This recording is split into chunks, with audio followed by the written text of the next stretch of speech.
अस्सलाम वालेकुम जी, की हाल है सारे दोस्तों का जनाब। उम्मीद करना सारे भरा ठीक ठाक होवोगे। वेलकम बैक जनाब तुहाडा शहरी फार्मोलॉजी चैनल ते। की हाल है सारे भाइयों का जनाब। उम्मीद करना सारे ठीक ठाक होवोगे।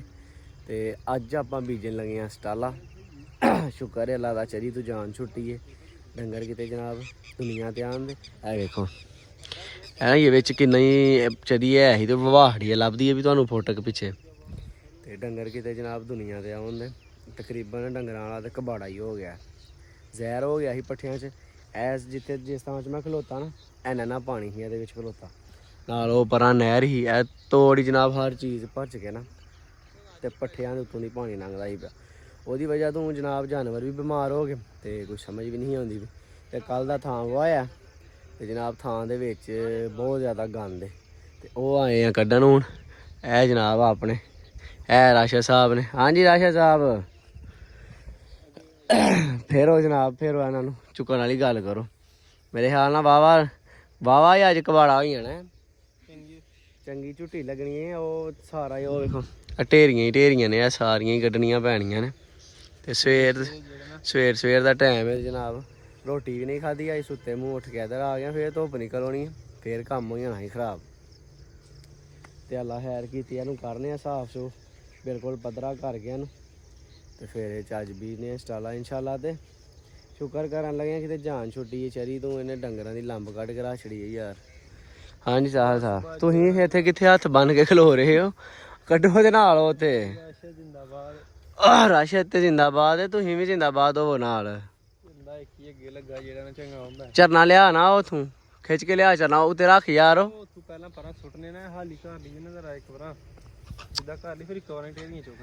ढेरियां किन्नियां कोई चुक्कियां जानियां ने।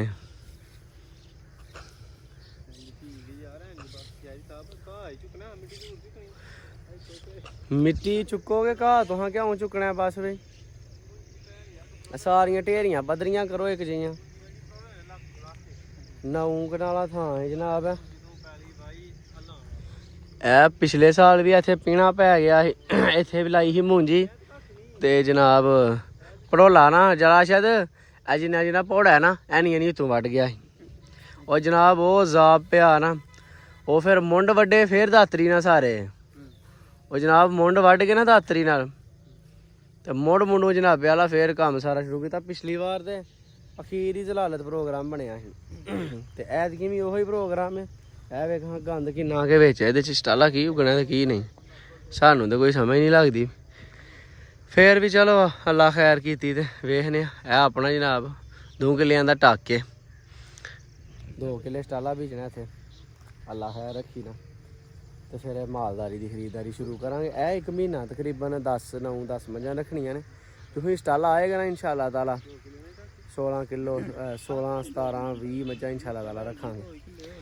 2 किल्ले ही होर किन्ना 10 है ते 5.5 होए किन्ना हो गया। अद्धा कनाल घट्ट है ओहदे च मोटर लगी है जनाब।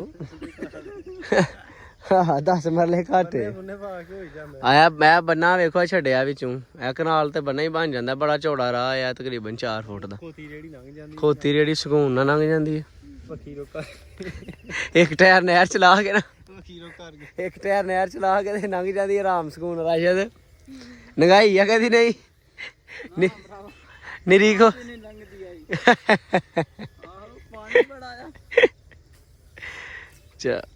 ये साडे वेखो जनाब ट्रैक्टर वाले दे कम है 2 रुपई है रूटर दी ते आ मजाल टांडे वड्डे गए होने पुट्टने पैंदे ने ब्याह सना। राशद तुहाडे लागे च भी इंज करदे ने। इधर साढ़े वाके वाले बहुते मोमन नहीं हो तां वास्ते ए 2 रुपई है ना मेरे वीर ने थले रख के कंघी लाई है रूटर लाया पैसे नहीं देंदा जिन्ना चिर पैली नूं वेखदे ना।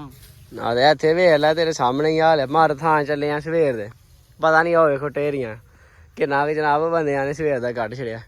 मेरे ख्याल नाल 2-3 घंटे साहब होर फाला गया रहना थे देख हम वो है ना। एक तो जनाब मारो यार हिला मारो चुकिए गां ते चलिए बड़े कम ने अज। मझां भी 2-3 जाना वेखन। आहो यार ओही कहना पिया मारो हिला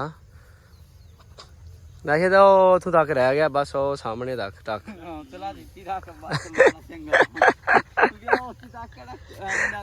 ਆ ਬਸ ਉਹ ਉੱਥੋਂ ਤੱਕ ਚੁੱਕਣਾ ਹੀ ਬਸ ਮੁੱਕ ਜਾਣਾ ਲੈ ਬੰਦੇ ਘਬਰਾ ਕਿਉਂ ਗਿਆ ਆਹੀ ਕੋਈ ਚੌਂ ਪਈਆਂ ਕਹਿਣੇ ਨਹੀਂ ਗਏ ਤੇਰਾ ਕੰਮ ਹੈ ਸਿੱਧੀਆਂ ਬਦਰੀਆਂ ਕਰੀ ਜਾ ਬਸ ਥੋੜਾ ਹੋ ਗਿਆ ਤੇ ਬਹੁਤਾ ਰਹਿ ਗਿਆ ਹਾਂ ਥੋੜਾ ਹੋ ਗਿਆ ਬਸ ਜਿੰਨਾ ਕੋ ਹੋਇਆ ਤੇ ਨਾ ਉਤਰਿਆ ਹੀ ਸੇ ਵੱਧ ਰਹਿ ਗਿਆ ਕੀ ਸਾ ਹੋ ਗਿਆ ਦੋ ਹੀ ਸਿੱਤੇ ਹਾਂ ਕੱਢਦੇ ਆ ਸਾਨੂੰ ਘਾਹ ਸਰਕਾਰ ਸਾਨੂੰ ਲੱਭੀ ਇਹ ਸੱਪ ਦੀ ਇੱਥੇ ਘੇਤਲੀ ਸਾਹ ਸਾਹਿਬ ਖਲੜੀ ਇਹਨੂੰ ਕੀ ਆਂਦੇ ਨੇ ਕੀ ਆਂਦੇ ਨੇ ਰਾਸ਼ਦ ਤੁਹਾਡੇ ਹੱਲ ਖੁੰਝ ਸਾਡੇ ਹੱਲ ਆਂਦੇ ਨੇ ਸੱਪ ਦੇ ਕੱਪੜੇ ਇਹ ਜਨਾਬ ਲੱਭੇ ਨੇ ਸੱਪ ਦੇ ਕੱਪੜੇ ਚੰਗਾ ਤਗੜਾ ਸੱਪ ਹੀ ਯਾਰ ਘੱਟੋ ਘੱਟ 4 ਫੁੱਟ 4-5 ਫੁੱਟ ਹੋਣਾ 4-5 ਫੁੱਟ ਹੋਣਾ ਹੀ ਹੈ ਨਾ ਨਹਿਰ ਇਹਨਾਂ ਨਾਲ ਉਹ ਨਹਿਰ ਤੁਹਾਡੇ ਵਾਸਤੇ ਫਿਰ ਆਹੋ ਇਹ ਨਹਿਰ ਦੀ ਵਜ੍ਹਾ ਨਾਲ ਨਹਿਰ ਉਥੋਂ ਨਿਕਲ ਕੇ ਆਉਂਦੇ ਨੇ ਚਲ ਚੰਗਾ ਤਗੜਾ ਸੱਪ ਹੀ ਇਹ ਲਾਂਦਾ ਕਿ ਇੰਜ ਹੋਏਗਾ ਸਰਕਾਰ ਇਹ ਨਹੀਂ ਸਮਝ ਆਉਂਦੀ ਕਿ ਐਸੀ ਕੁਦਰਤ ਹੈ ਅੱਲਾ ਦੀ ਹੈ ਰਾਸ਼ਦ ਰੇਕੇ ਦਿੰਦਾ ਕੈਸੀ ਵੇਖ ਪੂਰੀ ਆਉਂ ਇੰਜ ਹੀ ਲੱਗਦਾ ਜਿਵੇਂ ਸੱਪ ਪਿਆ ਆਹੋ ਨਾ ਕੋ ਤੂੰ ਪੱਟ ਨਹੀਂ ਨਾ ਕੋ ਲੈਣ ਨਾ ਕੋ ਦੇਣ ਜਗ੍ਹਾ ਹੁੰਦੀ ਨਾ